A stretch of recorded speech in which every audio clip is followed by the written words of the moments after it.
কুরআনে কারীমের সূরা মায়েদার 90 নম্বর আয়াতে আল্লাহ সুবহানাহু ওয়া তাআলা ইরশাদ করেছেন, আউযু বিল্লাহি মিনাশ শাইতানির রাজীম, ইন্নামাল খামরু ওয়াল মাইসিরু ওয়াল আনসাবু ওয়াল আজলামু রিজসুম মিন আমালিশ শাইতানি ফাজতানিবুহু। এই আয়াতে আল্লাহ সুবহানাহু ওয়া তাআলা মদ প্রসঙ্গে বলেছেন, রিজসুম মিন আমালিশ শাইতান, মদ বা মদপান করা এটি শয়তানের কর্মকাণ্ডসমূহের মধ্য থেকে নিকৃষ্ট, নোংরা, জঘন্য, নাপাক এবং অপবিত্র একটি কাজ। ফাজতানিবুহু, অতএব তোমরা মদ থেকে, মদপান করা থেকে দূরে থাকো, বেঁচে থাকো, বিরত থাকো। রাসূল করিম সাল্লাল্লাহু আলাইহি ওয়াসাল্লাম বহু হাদিসে আমাদের জন্য মদ পান করাকে হারাম সাব্যস্ত করেছেন, নিষিদ্ধ ঘোষণা করেছেন। মদ এবং নেশার বিষয়ে কোরআন এবং সুন্নাহর এই যখন অবস্থান, ঠিক এর বিপরীতে আমাদের সমাজের এক শ্রেণীর যুবক যুবতী ভাইদেরকে বেশ কিছুদিন থেকে দেখা যাচ্ছে তারা একে অন্যের সঙ্গে মজা করে, ফান করে, দুষ্টুমি করে বলেন, মদ খা মানুষ হ, মদ খাবি মানুষ হবি। রুচি বৈকল্য, আদর্শিক উদাসীনতা এবং নীতিগত দেউলিয়াত্ব যখন চরমে পৌঁছায়, তখন মানুষ হিতাহিত জ্ঞান হারিয়ে ফেলেন। মানুষ ঠিক বুঝে উঠতে পারেন না যে কোন জিনিসটি নিয়ে মজা করা উচিত আর কোনটা নিয়ে ফান করা, মজা করা উচিত নয়। আল্লাহ সুবহানাহু ওয়া তাআলা যে মদ পান করাকে, নেশা করাকে হারাম সাব্যস্ত করেছেন, শয়তানের কর্ম বলে, শয়তানের নোংরা কাজ বলে অভিহিত করেছেন, সেই কাজটি আপনি আপনার কোনো বন্ধুকে করার আহ্বান করে বলছেন এই কাজটি করার মাধ্যমে সে মানুষ হবে। অর্থাৎ যে কাজটি করে মানুষ অমানুষ হবে, সে কাজটি করে আপনি বলছেন মানুষ হবে। এটি হলো আল্লাহ সুবহানাহু ওয়া তাআলার বিধানের বিরুদ্ধে এক ধরনের বিদ্রোহের মতো। আমরা সকলেই জেনে থাকার কথা, যে কোনো আইন, যে কোনো বিধান, যে কোনো নীতি এবং নিয়ম যদি কেউ ভঙ্গ করে, লঙ্ঘন করে, তো এটা যত বড় মাপের অপরাধ। সেই নীতি, সেই আইন এবং সেই বিধানকে নিয়ে বিদ্রূপ করা, ব্যঙ্গ করা, সেটাকে নিয়ে ঠাট্টা করা, মস্করা করা, এটা তার চাইতে অনেক বেশি জঘন্য অপরাধ। এটা হলো সংশ্লিষ্ট বিধানের প্রতি, সংশ্লিষ্ট আইনের প্রতি এক ধরনের বিদ্রোহের শামিল।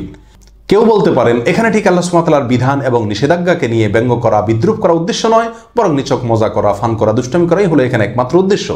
সেক্ষেত্রে আমি বলবো, কোরআনে কারীমের সূরা তাওবার 65 এবং 66 নম্বর আয়াতগুলো আমরা দেখি। আল্লাহ সুবহানাহু ওয়া তাআলা ইরশাদ করেছেন, ওয়ালা ইন সাআলতাহুম লা ইয়াকুলুন্না ইন্নামা কুন্না নাখুযু ওয়া নালআব। আপনি যদি মুনাফিকদের তাদের বাতিল উক্তি, বাতিল কথা প্রসঙ্গে জিজ্ঞাসা করেন, তারা জবাবে বলবে, আমরা তো শুধু দুষ্টুমি করেছিলাম, মজা করে বলেছিলাম। কুল আবিল্লাহি ওয়া আয়াতিহি ওয়া রাসূলিহি কুনতুম তাস্তাহজিউন। হে রাসূল, আপনি তাদেরকে বলে দিন, তোমরা কি আল্লাহকে নিয়ে, আল্লাহর আয়াত নিয়ে, আল্লাহর রাসূলকে নিয়ে দুষ্টুমি করছো, মজা করছো? আল্লাহর আয়াত নিয়ে দুষ্টুমি এবং আল্লাহর আয়াত নিয়ে মজা করার দুঃসাহস তোমরা দেখাচ্ছ? লা তা'তাযিরু, তোমরা দুষ্টুমি করেছো, মজা করে বলেছো, এ কথা বলে আজ ওজর পেশ করতে যাবে না। কদ কাফারতুম বা'দা ঈমানিকুম, তোমরা ঈমান আনয়ন করার পরে আল্লাহর আয়াতকে নিয়ে দুষ্টুমি করার ফলে, মজা করার ফলে তোমরা ঈমান থেকে খারিজ হয়ে গেছো, বেঈমান হয়ে গেছো, কুফরি করেছো। সম্মানিত ভাই বন্ধুগণ, কোরআনে কারীমের এই দুটি আয়াত থেকে বোঝা গেল, আল্লাহর কোনো আয়াত নিয়ে, আল্লাহর কোনো নির্দেশ নিষেধ নিয়ে যদি কেউ দুষ্টুমি করেন, মজা করেন, তাহলে প্রথমত এটি মুনাফিকদের চরিত্র, দ্বিতীয়ত এটা হলো কুফরি। যদি কেউ আল্লাহ সুবহানাহু ওয়া তাআলার কোনো বিধানকে হেয় করে, তুচ্ছ তাচ্ছিল্য করে মজা করেন, দুষ্টুমি করেন, তাহলে সমস্ত উলামায়ে কেরামের ঐক্যমতে তিনি ইসলাম থেকে খারিজ হয়ে যাবেন, তিনি সম্পূর্ণরূপে বেঈমান হয়ে যাবেন।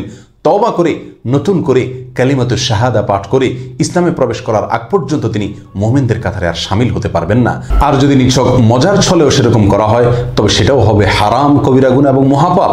কারণ আল্লাহ সুবহানাহু ওয়া তাআলার আদেশ নিষেধের প্রতি যে ব্যক্তির ন্যূনতম শ্রদ্ধা, ভালোবাসা, বিশ্বাস আছে, সে ব্যক্তি কখনো সেগুলো নিয়ে ফান করতে পারে না, মজা করতে পারে না, দুষ্টুমি করতে পারে না। আপনি নিশ্চয়ই আপনার মৃত মা, মৃত বাবা, শ্রদ্ধার কোনো জায়গা নিয়ে আপনি দুষ্টুমি করবেন না, ফান করবেন না, বরং এটা আপনার কষ্টের কারণ হবে। যে কোনো সিরিয়াস এবং গুরুত্বপূর্ণ বিষয় নিয়েও মানুষ যদি ফান করে, দুষ্টুমি করে, মজা করে, তো একটা পর্যায়ে সেটা সহনীয় হয়ে যায়, সেটা মানুষের জন্য খুব হালকা হয়ে যায়। সুতরাং আসুন, যে বিষয়ের সঙ্গে আমার ঈমান, আমার শ্রদ্ধা, আমার ভক্তি, আমার ভালোবাসা এবং আমার বিশ্বাসের সম্পর্ক জড়িয়ে আছে, সেটাকে নিয়ে মজা করা, দুষ্টুমি করা এবং ফান করার মতো ছেলেমিপনা, মূর্খতা এবং হেয়ালিপনা আমরা পরিহার করি। এরকম দুঃসাহস না দেখাই, বরং অসুস্থ মানসিকতা পরিহার করে সুস্থ রুচি এবং সুস্থ মানসিকতার পরিচয় দেই। আল্লাহ সুবহানাহু ওয়া তাআলা আমাদের সকলকে সেই তৌফিক দান করুন।